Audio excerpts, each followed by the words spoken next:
Alright, so we had to take all the stairs off, and one of the stringers, now we're getting that last bit of, or the actual plywood off.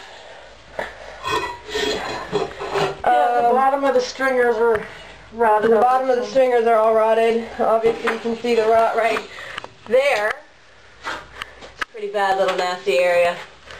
And yeah, this is fantastic. And my father just told me that I could easily cut a hole in the concrete in order to fix the foundation.